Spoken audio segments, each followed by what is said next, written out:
2026 বিধানসভা নির্বাচনকে সামনে রেখেই আটঘাট বেঁধে নেমে পড়েছে বামফ্রন্ট মনোনীত মানবাজার বিধানসভার প্রার্থী সোনামণি টুডু।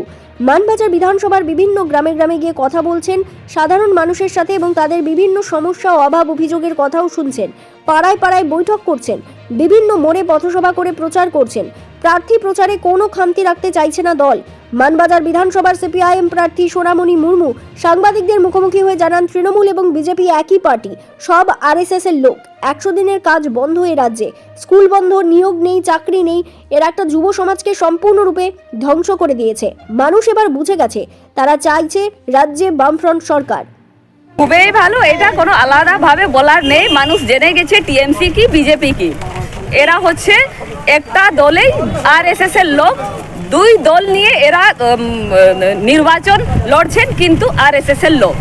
এটা মানুষ জেনে গেছেন। এত চুরি করার পর এখানে 100 দিনের কাজ নেই, স্কুল বন্ধ, শিক্ষক নেই। 15 সাল হয়ে গেল, 11 থেকে 26 পর্যন্ত একটা যুব সমাজকে ধ্বংস করে দিয়েছে।